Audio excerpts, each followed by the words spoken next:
I was sitting in my apartment in Boston staring at a text message from a number I did not recognize. It read, "Marcus, this is Mom. We need to talk. It is about family." The last time I heard the word family from my mother, I was 8 years old. That was the day they told me I was going on a summer vacation to my grandparents' house. That summer vacation lasted 9 years. I still have the backpack I carried that day. Before we dive into this story, let me know in the comments where you are watching from today. If you believe that families should never abandon their own, hit that like button and subscribe to this channel. What would you do if the people who were supposed to protect you suddenly wanted back into your life after nearly a decade of silence? Stay with me because my answer might surprise you. Let me take you back to the beginning, to a time when I believed my family was perfect. I grew up in a modest house on the outskirts of Columbus, Ohio. My father Gerald was a carpenter who owned a small woodworking shop downtown. He had rough hands but a gentle heart, and he taught me everything about craftsmanship before I could even ride a bicycle. My mother Diane was an elementary school teacher with a soft voice and an even softer smile. She read me stories every single night without fail. I was their firstborn, their pride and joy. Every memory from those early years feels wrapped in warmth. I remember my father lifting me onto his workbench when I was 6 years old, guiding my small hands as we built my very first bookshelf together. It was crooked and the nails stuck out at odd angles, but he displayed it in the living room like it was a masterpiece. That bookshelf meant everything to me. Then Molly came along. My baby sister was born when I was 5, and I fell in love with her the moment I saw her tiny face. She had these big, curious eyes that seemed to take in the whole world. I made it my personal mission to be the best big brother anyone could ask for.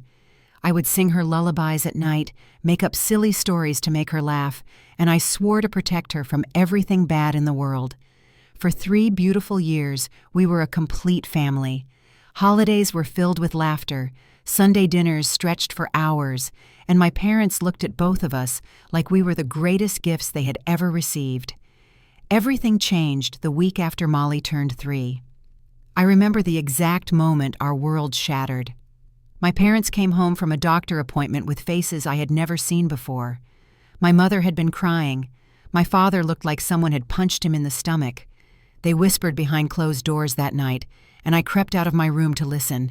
I heard words I did not understand at the time: chronic kidney disease, dialysis, transplant list, terminal if untreated. Molly was dying, and I was too young to comprehend what that meant. From that moment forward, our house transformed. Every conversation revolved around Molly. Every dollar went to medical bills. Every ounce of my parents' attention focused on keeping my sister alive. I understood even at 8 years old that Molly needed them. What I did not understand was why that meant they stopped needing me. 1 month after Molly was first hospitalized, my mother sat me down at the kitchen table. She was trying to smile, but her eyes were red and puffy. "You are going to stay with Grandma and Grandpa for the summer," she said. "It will be fun. You love Vermont." I did love Vermont. My grandparents had a farmhouse with acres of land to explore a pond full of frogs and a workshop where my grandfather Harold built furniture. The idea of spending summer there sounded like an adventure. "Can I bring toys for Molly when I come back?" I asked. My mother did not answer. Instead, she pulled me into a hug that lasted longer than any hug before. At the time, I thought she was just going to miss me. Now I know she was saying goodbye. My father drove me to Vermont the next day. 6 hours in the car, and he barely spoke a word. I kept asking questions about what we would do when I got back, what games Molly and I could play, whether we could go to the county fair in August. He answered in single syllables or not at all. When we pulled into my grandparents' driveway, he helped me carry my backpack to the porch. He knelt down, looked me in the eyes, and said, "Be good, son. We will see you soon." Soon never came. The summer ended, and I asked my grandparents when I was going home. They exchanged a look I did not recognize and told me soon. September arrived, and instead of returning to my school in Ohio, I was enrolled in a small elementary school in Vermont. My grandmother bought me new notebooks and pencils. My grandfather built me a desk for my room. That was when I started to understand. On my first day at the new school, my teacher asked everyone to share something about their families. I froze. I did not know what to say. Were my parents still my family? Was I still part of theirs? I mumbled something about living with my grandparents and sat down before anyone could ask follow-up questions. I called home every day that first month. My mother always sounded rushed, distracted. "Molly needs me right now," she would say. "I will call you back." The call back never came. Eventually, I stopped expecting it. My 9th birthday arrived with no card from my parents, no phone call, no acknowledgement that I existed. My grandparents threw me a small party with a homemade cake and a few kids from school. They tried so hard to make it special, and I loved them for it. But that night, I cried into my pillow until I had no tears left. I was not on vacation. I had been left behind. The first year away from home was the hardest. I wrote letters to my parents every week, telling them about school, about the friends I was making, about how much I missed them. I drew pictures for Molly and included them in every envelope. I checked the mailbox every single day, hoping for a response. None ever came.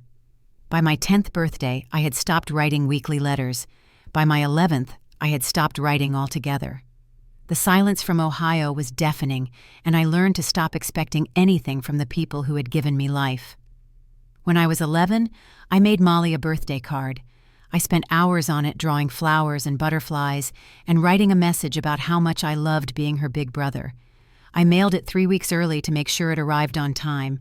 I never received a thank you. I never even found out if she got it. The following year, something happened that broke whatever remained of my hope. I was 12 years old, and I came downstairs late one night to get a glass of water. My grandparents were in the living room talking on the phone with my mother. They did not know I was listening. "He is better off there," I heard my mother say through the speaker. "We cannot handle both of them. It is too much." My grandmother tried to argue, but my mother cut her off. Her voice sounded tired, defeated. "This is what is best for everyone," she said. I stood in the darkness of the hallway, feeling like someone had reached into my chest and crushed my heart. I was not a burden. I was not a problem to be solved. I was their son. But in that moment, I realized they did not see me that way anymore. I went back to bed without the water. I did not sleep that night. After that, something inside me hardened. At 13, I stopped calling home entirely. I stopped writing. I stopped waiting. I gathered every photograph of my family and shoved them into a box, then pushed that box under my bed where I would not have to look at it. My teenage years were turbulent. At 15, I started getting into fights at school. My grades dropped. I was suspended 3 times in one semester. I was angry at the world, angry at my parents, angry at myself for still caring about people who had thrown me away. My grandfather sat me down after my 3rd suspension. We were in his workshop, surrounded by sawdust and half-finished furniture. He did not yell at me or lecture me about my behavior. Instead, he told me about his own father, who had left for the military when Harold was just a boy and never really came back the same. "Your parents made a choice," he said, looking me straight in the eyes. "It was wrong. What they did to you was wrong. But you get to make your own choices now, Marcus. Do not let their mistake define who you become." That conversation changed something in me. For the first time, I realized that I had power over my own life, that I did not have to be a victim of my parents' abandonment forever. At 16, I channeled my anger into productivity. I discovered that I had a talent for design and architecture. My grandfather noticed my interest and let me use his workshop to build models and experiment with structures. He bought me books about famous architects and took me to see notable buildings in nearby cities. By 17, I had transformed from a troubled kid into a focused young man with a dream. I applied for scholarships to study architecture and was accepted into a prestigious program in Boston. The day I received my acceptance letter was one of the proudest moments of my life. I called my mother to share the news. It was the first time I had initiated contact in years. She listened as I told her about the scholarship, about my plans for the future, about everything I had accomplished. "That is nice," she said. Then she told me Molly had a checkup and she needed to go. The line went dead and I stood there holding the phone, waiting to feel something. Anger, sadness, disappointment. But there was nothing. I had finally run out of emotions to give them. I left for Boston at 18, ready to start fresh. I kept in touch with my grandparents but cut off all communication with my parents. They did not seem to notice or care. 9 years passed. I graduated at the top of my class, landed a job at a respected architecture firm, and built a life I was proud of. I had my own apartment, a career I loved, and friends who became the family I chose for myself. My grandparents sent money every month, even though I told them I did not need it. Family helps family, my grandmother Eleanor would say. This is what we do. They were right. They had shown me what real family looked like. And then at 26 years old, I received that text message, the one that brought all those buried feelings rushing back to the surface, the one from my mother asking to reconnect after nearly a decade of silence. I did not respond to my mother right away. I stared at that message for 3 days, reading it over and over, trying to figure out what I was supposed to feel. Part of me wanted to delete it and pretend it never came. Another part of me, a smaller part I did not want to acknowledge, wondered what she wanted after all this time.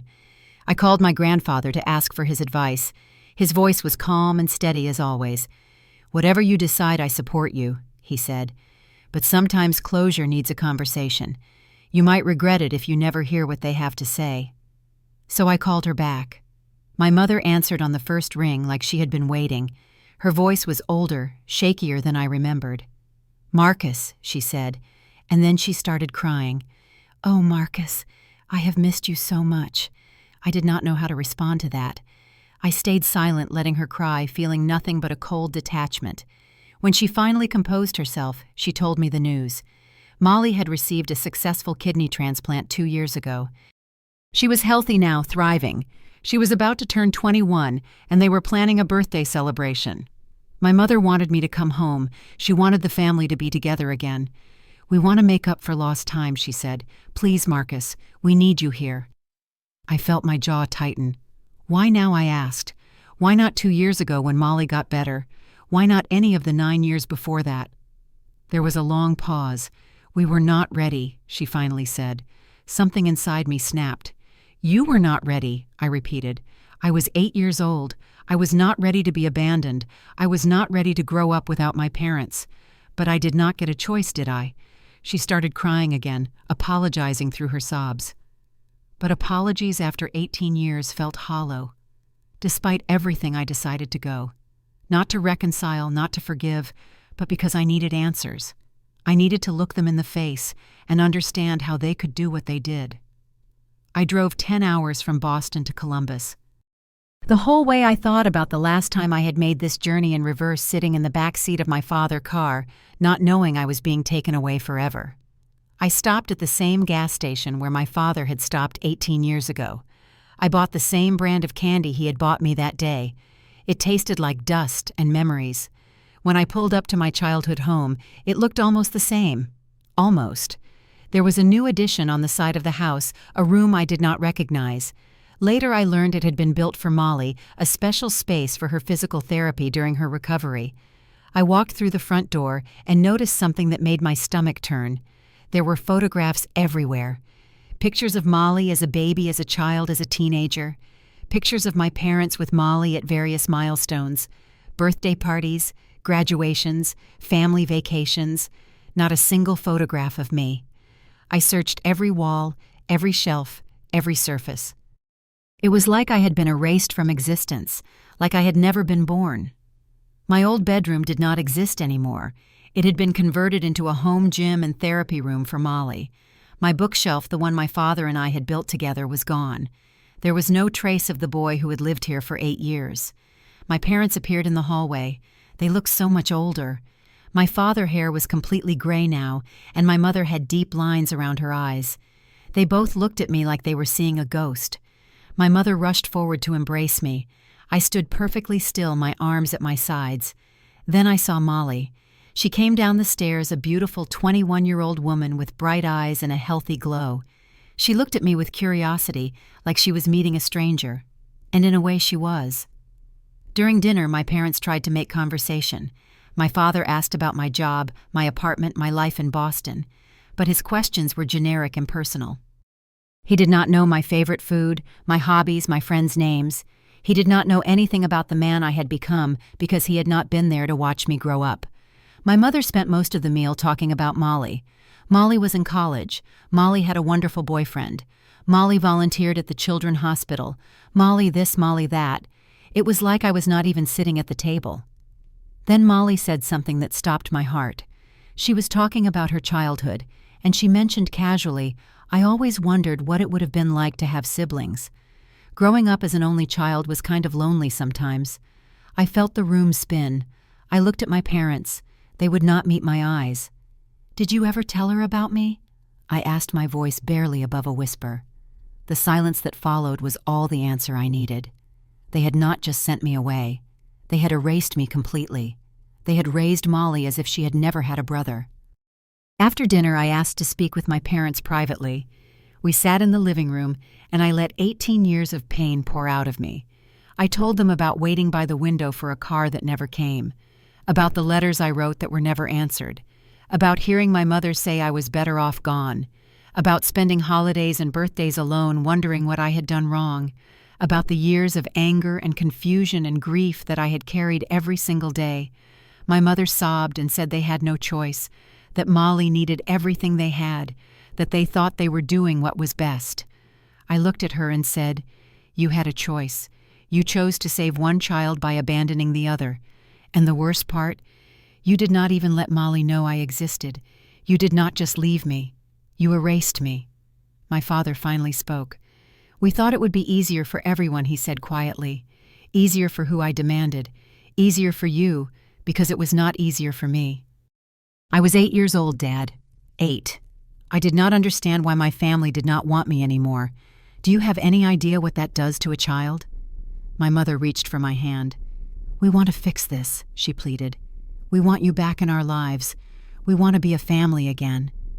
I stood up from my chair and looked down at both of them. "You cannot fix 9 years with one dinner," I said. "You cannot erase the fact that you erased me from this family. I came here for answers, and I got them. But I did not come here to pretend everything is okay, because it is not okay. It will never be okay." Before I left, I found Molly sitting alone on the back porch. I sat down next to her. She looked confused, like her entire understanding of her life had just been shattered. In a way, it had. "This is not your fault," I told her. "You were sick and you needed them. I do not blame you for any of this. But I want you to know that you have a brother. You always have. And if you ever want to know me, really know me, my door is open. But I cannot be part of a family that pretends the past did not happen." I drove away that night without looking back. But I did not go to Boston. I went to Vermont. When I walked through my grandparents' door, my grandmother was waiting with open arms. My grandfather stood behind her, nodding with understanding. I hugged them both and said, "Thank you for being my real family." That was my victory. Not revenge, not cruelty, not burning bridges in anger. My victory was telling my truth, holding firm to my worth, and refusing to accept a fake reconciliation just to make everyone else comfortable. I chose my own peace. The weeks after I left Ohio were difficult. The wound had been reopened, and it needed time to heal again. I stayed with my grandparents for a while, sleeping in my old room, helping my grandfather in the workshop, like I did when I was a teenager. One afternoon, he handed me a piece of oak and said we were going to build something together. We spent 3 days crafting a rocking chair, working side by side without saying much. The rhythm of the work was therapeutic. Sand, measure, cut, assemble. My grandmother brought us lemonade and sandwiches. At night, she made my favorite meals from childhood. In their quiet, steady way, they reminded me that love is not complicated. It is showing up. It is staying. It is choosing someone every single day. 2 weeks after I returned to Boston, I received a text message from an unknown number. This time it was not my mother. It was Molly. "Marcus, I am so sorry. I talked to Mom and Dad. They told me everything. I cannot believe they kept you a secret from me. I cannot believe I had a brother this whole time and never knew. I am so, so sorry. I wish I had known you." I stared at her message for a long time. This girl was innocent in all of this. She had been a sick child fighting for her life. She had not chosen to have me sent away. She had not chosen to grow up not knowing I existed. I texted her back, "It is not your fault, Molly. None of this is your fault. I do not blame you." We started talking after that, slowly, carefully, like two strangers trying to figure out if they could become family. She sent me photographs from her childhood, including one drawing she had made when she was 7. It was labeled My Family and showed 3 stick figures: a mom, a dad, and a girl. 3 figures, not 4. It broke my heart all over again. But it also helped me understand that Molly was a victim too, just in a different way. She had been denied a brother. She had been raised in a lie. As for my parents, they continued to reach out. Calls, texts, emails. I did not block them, but I did not rush to respond either. I was not ready to forgive them, and I refused to pretend I was. Forgiveness, I learned, is not a single moment. It is a process. It is a journey. Maybe one day I would get there, but that day had not arrived yet. I wrote them a long letter explaining exactly how their choices had affected me. I detailed the pain, the confusion, the years of feeling worthless and unwanted. I wrote about my grandfather, words that saved me from destroying myself. I wrote about the family I had built with people who chose to love me. I never sent that letter. It still sits in my desk drawer waiting for the day I am ready. Maybe that day will come. Maybe it will not. Either way, the writing of it was enough. Back in Boston, I started seeing a therapist who specialized in childhood trauma and family estrangement. For the first time, I talked openly about everything I had experienced. I joined a support group for adults who had been abandoned or neglected as children. Meeting others who understood my pain made me feel less alone in the world. I also started journaling, documenting my journey toward healing. Writing became a way to process emotions I had buried for almost 2 decades. 6 months later, Molly came to visit me in Boston. It was the first time we had ever spent time together as adults, just the 2 of us, without our parents hovering nearby. I showed her around the city I had made my home. We walked along the harbor, ate at my favorite restaurants, and talked for hours about everything and nothing. She told me about her college experience, her dreams of becoming a nurse, her boyfriend who made her laugh. And she told me about her years of being sick, the surgeries, the dialysis, the fear that she would not survive. She told me about the guilt she carried, the feeling that she had ruined our family just by being ill. "You did not ruin anything," I told her. "You were a child fighting to live. The choices our parents made were their own. You are not responsible for them." We both cried that day, but they were healing tears, not bitter ones. Before she left, I gave her a gift. It was a small bookshelf I had built in my apartment, modeled after the one my father and I had made together when I was 6 years old, the one that had been thrown away when they erased me from the house. "This is for you," I said, "so you will always have something from your brother." She hugged me tighter than anyone had hugged me in years. A year passed. I continued building my life, my career, my chosen family. I continued healing slowly but steadily. The anger faded into something softer, not forgiveness exactly, but acceptance. Acceptance that I could not change the past, only the future. Then an invitation arrived in the mail. Molly was getting married. The envelope was addressed in her handwriting, and inside she had written a personal note. "To my brother Marcus, having you in my life this past year has been one of the greatest gifts I have ever received. I hope you will be there on the most important day of my life. I need my brother beside me." I held that invitation for a long time, feeling the weight of everything it represented. A chance at real family, a chance at healing, a chance at a future I had never imagined possible. I have not decided yet whether I will go. My parents will be there, and I am still not sure I am ready to face them again. But whatever I decide, it will be my choice, my terms, my timeline. That old backpack from the day I was sent away still hangs on a hook in my home office. I used to look at it with sadness, a reminder of everything I lost. Now, I look at it differently. It reminds me of everything I survived, everything I overcame, everything I built from the ashes of abandonment. Some people wait their whole lives for an apology that never comes. I stopped waiting. I built my own life, found my own family, and learned that healing does not require anyone else's permission. My parents made a choice 18 years ago. And 18 years later, I finally made mine. The difference is I can live with my choice. I hope they can live with theirs. Now I want to hear from you. Have you ever had to set boundaries with family members who hurt you? Have you ever had to choose your own peace over keeping others comfortable? Share your story in the comments below. I read every single one, and your experiences might help someone else who is going through something similar.